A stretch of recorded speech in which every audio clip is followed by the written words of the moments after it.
नमस्कार सभी को। माफ़ी चाहता हूँ, मेरा बहुत लेट हो गया वीडियो बनाने में। मैं आउट ऑफ स्टेशन था तो इस चक्कर में वीडियो नहीं बना पाया।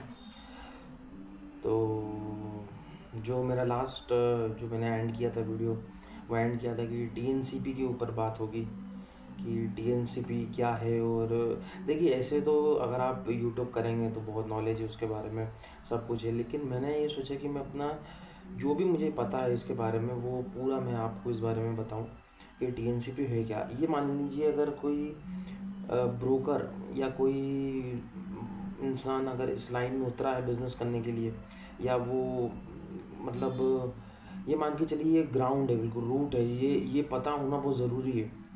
और मैंने अपने प्रैक्टिकल अनुभव में बहुत लड़के लड़कियों को देखा। मैं खुद भी ऐसे, मेरे को 1-1.5 साल तक पता भी नहीं था जब मैंने काम शुरू किया था कि टीएनसीपी होता क्या है। टीएनसीपी, टाउनशिप कंट्री प्लानिंग, ये एक, आप ये मान के चलिए, एक रूट है जो पता होना बहुत ज़रूरी है कि हम बेच क्या रहे हैं। अगर ये हमें नहीं मालूम है तो हमारे साथ फ्रॉड होना लगभग तय है, हमारे साथ भी, ग्राहक के साथ भी, सबके साथ। ये मान के चलिए ये आज से नहीं है, ये हिस्ट्री हो गई। फ्रॉम रोमन एम्पायर से लेकर इजिप्शियन एम्पायर जो था, इजिप्ट मतलब एशियंट इजिप्ट से लेकर अभी तक, ये मतलब तरीके दूसरे हो सकते हैं लेकिन मैकेनिज़्म यही रहा कि टीएनसीपी तब से एग्जिस्ट करता है। क्योंकि ये एक मतलब ये मान के चलिए कि ये एक ऐसा जोन है जहाँ पे हर चीज़ प्रॉपरली ऑर्गेनाइज तरीके से होती है, बनती है, करा जाता है। अगर वही हमें, मतलब अगर ये मान के चलिए हम ऐसी जगह पे कहीं मकान लेते हैं जहाँ पे कहीं पे भी पौधे उग रहे हैं, कहीं पे भी मकान बन रहे हैं, तो ऐसी जगह रहने लायक होती नहीं है और लीगल भी नहीं होती है। तो एशियंट रोम से अभी तक ये तरीका है कोई कॉलोनी डेवलप करने का, पूरी एक सिस्टमेटिकली, एक ऑर्गेनाइज तरीके से, रियल मतलब एक पूरा अब घरों को बसाने का एक पूरा एक वो एक मेथड है जिस तरीके से एक ऑर्गेनाइज तरीके से कॉलोनी को बसाया जाता है। और इसके बारे में ये बोला जा सकता है कि हर 10 साल में एक मास्टर प्लान निकलता है एक शहर का। उसमें जो जोन, जिस जोन के एक 10 प्रकार के जोन होते हैं, जिस प्रकार के जोनों में जो लैंड जहाँ पे परिवर्तित है, जो पूरा एक जो एक बार मैप ड्रॉ हो गया था एक 10 साल में, जो मास्टर प्लान में जो आ गया, और अगर अपन ने उसी जगह पे मकान लिया या उसी जगह पे अपन ने मकान बनाया जो टीएनसीपी अप्रूव्ड है, तो हमारी लीगलिटी 100% हो जाती है, हमें वहाँ से कोई हटा नहीं सकता। और मैंने देखा बहुत से ब्रोकर्स काम करते हैं, उनको कोई नॉलेज नहीं होता, बिल्डर्स, कॉलोनाइजर्स इनसे छुपाते हैं और उनको लीफलेट पकड़ा के मार्केट में बेच देते हैं मार्केटिंग करने के लिए। लेकिन उनको कोई नॉलेज नहीं होता क्या होता है। वो सिर्फ हेड में मैनेजर से बात कराते हैं, इससे बात कराते हैं, उससे बात कराते हैं, और उससे कुछ होता नहीं है। हमें पर्सनली टीएनसीपी के बारे में पता होना बहुत ज़रूरी है।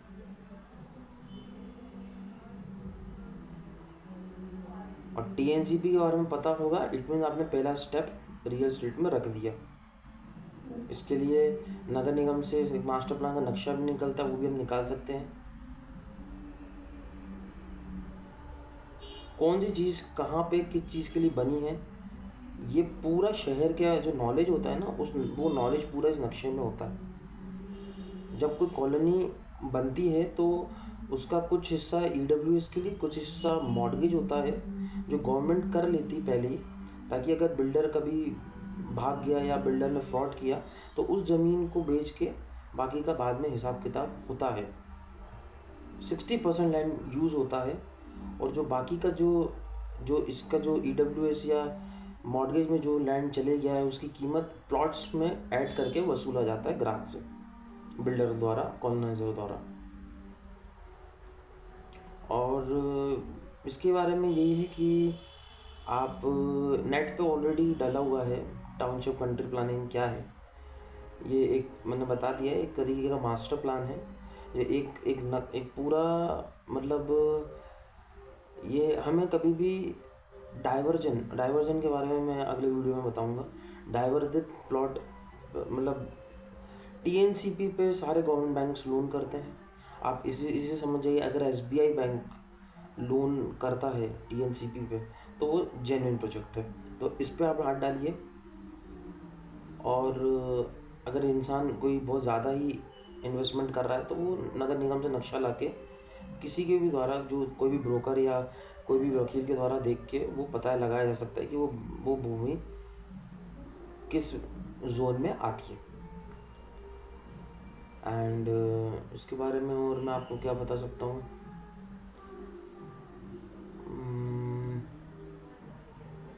इसके बहुत सारे डॉक्यूमेंट्स होते हैं। अगर एक कॉलोनाइज़र जब जाता है, एक बिल्डर जब जाता है, वो हमसे ज़्यादा प्रिपरेशन करता है, उसको ज़्यादा मेहनत लगती है ग्राहक से ज़्यादा। लेकिन जो ज़मीन, जो जैसे टीएनसीपी के ऊपर जितनी भी मतलब ज़मीनें मतलब बिकती हैं, पर वो बिकती मार्केट रेट पे ही है, क्योंकि वो एक कमर्शियल यूज़, एक बिज़नेस करने के लिए बिल्डर वो ज़मीन ले रहा है, वो प्रोजेक्ट बना रहा है। तो वो जो लैंड है वो कमर्शियल नहीं, वो मार्केट वैल्यू के ऊपर बिकेगी। दो रेट होते हैं, सर्कल रेट, मार्केट वैल्यू। तो सर्कल रेट पे नहीं बिकती प्रॉपर्टी, बिकती है मार्केट वैल्यू रेट पे, कि मार्केट वैल्यू उस जगह का क्या चल रहा है। और आप ये देख सकते हैं कि उसमें बहुत सारे डॉक्यूमेंट्स होते हैं, पर सिंपल काम ये है कि हमें हमेशा वही प्रोजेक्ट खरीदना चाहिए जो कि टीएनसीपी अप्रूव्ड होता है, डाइवर्टेड नहीं।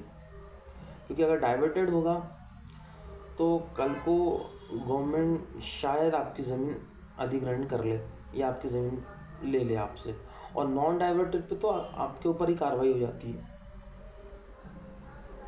ठीक है ना। तो इसके कुछ रूल्स होते हैं जो बिल्डर जाने वो जाने, लेकिन हमको सिर्फ इतना ध्यान रखना है, कोई भी ग्राहक प्रॉपर्टी लेने जाता है तो वो टीएनसीपी अप्रूव में हाथ डाले, उसी प्रोजेक्ट को खरीदे। और टीएनसीपी प्रोजेक्ट ही रेरा अप्रूव्ड होते हैं। ऐसा नहीं है कि रेरा अप्रूव्ड है और टीएनसीपी नहीं है। टीएनसीपी है तो ही रेरा आएगा, वरना रेरा नहीं तो वरना रेरा नहीं आता। वरना अगर टीएनसीपी नहीं तो रेरा परमिशन देता ही नहीं बनाने के लिए।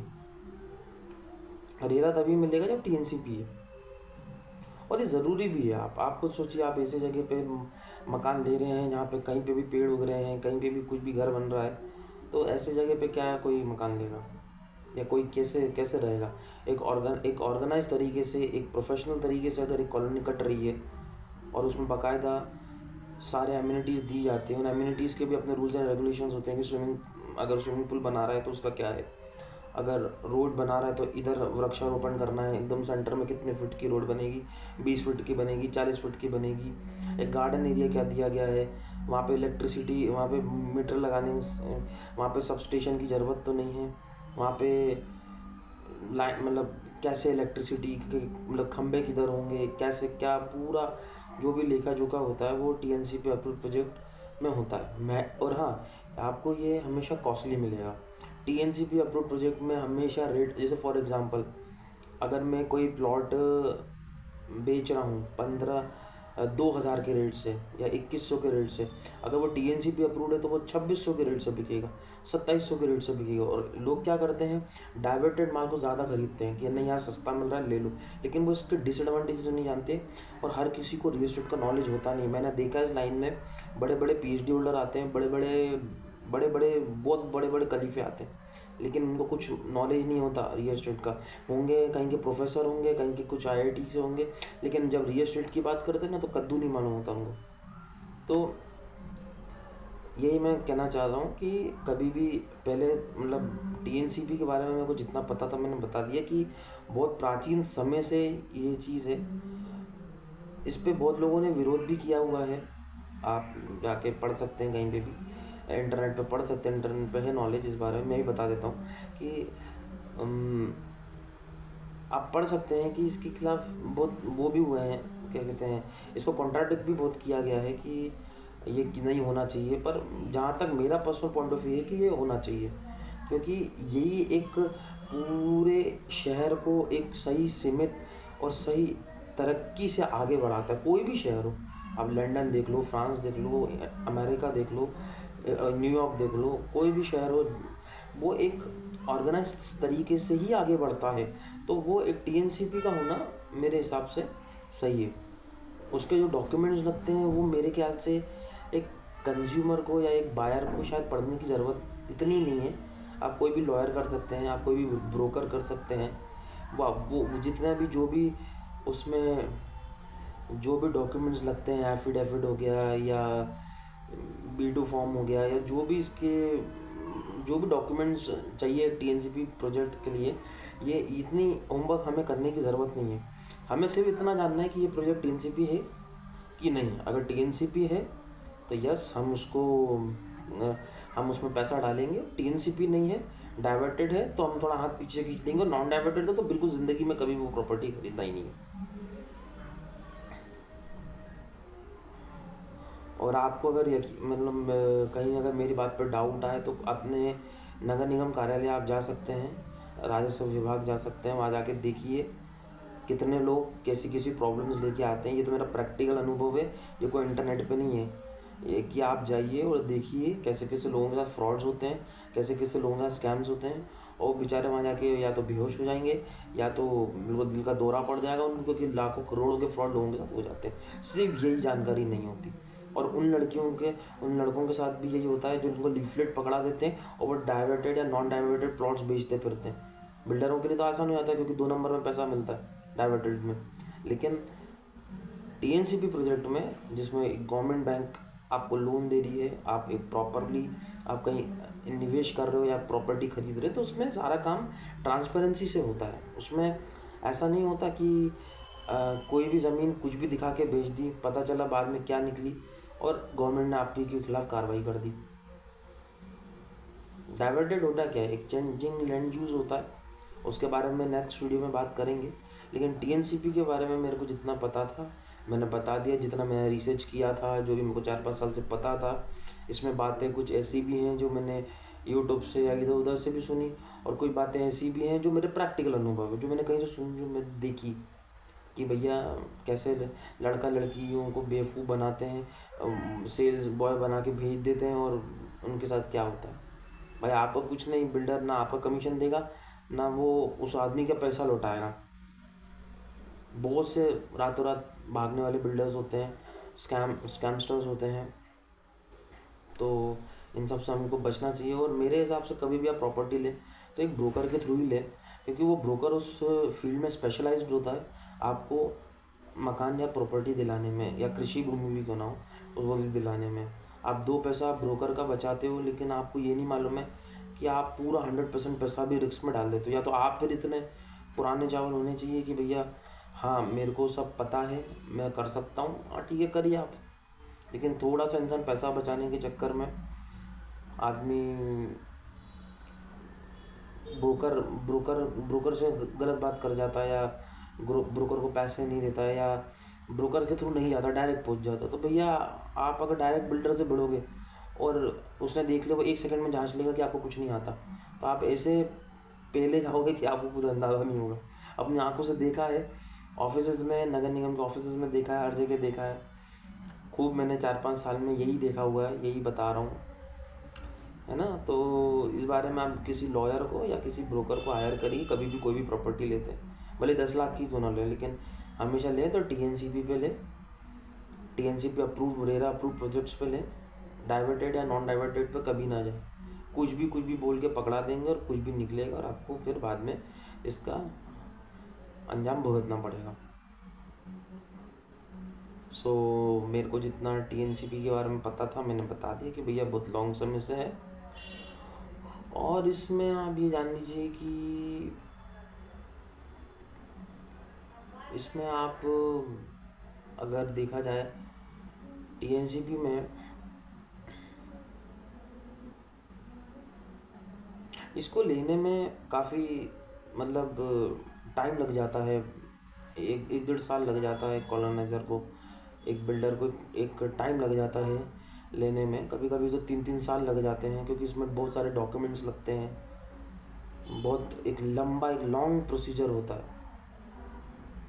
लेकिन जो है जेन्युइन काम वो यही है। इसी से आज तक प्रॉपर्टीज़ बिक, यही मेथड से आज तक होता आया सब कुछ। और जो मैंने बताया है वो मैंने बहुत सटीक जानकारी आपको दी है कि हमेशा लें तो टीएनसीपी प्रोजेक्ट पे लें। टीएनसीपी क्या है? टाउनशिप कंट्री प्लानिंग, जो हमारे शहर की नगरीय विकास, जो हमारा पूरे शहर की जो प्लानिंग होती है वो होती है जो हर 10 साल में बदलती है।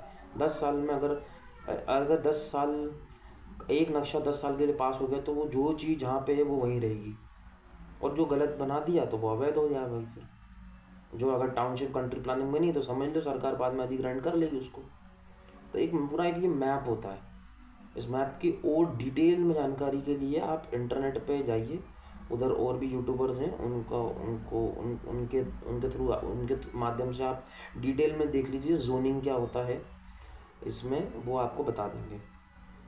बाकी मैं जितना बता सकता था मैंने बहुत जोर किया यहाँ पे रट्टा मारने के लिए नहीं कि मैं यूट्यूब पे गया, मैंने इंटरनेट पे कुछ सर्च किया और आके यहाँ पे बग दिया। मैंने वो बताया मिक्स करके जो मैंने पर्सनली देखा है अपनी आंखों से, प्रैक्टिकल एक्सपीरियंस बताया। जो ऑलरेडी जानते हैं उनको तो ये वीडियो बहुत सामान्य लगेगा, लेकिन जिनको नहीं मालूम है उनकी जानकारी में बात आ जाएगी जो मैं बोलना चाह रहा हूँ। सो ये वीडियो इतना ही था।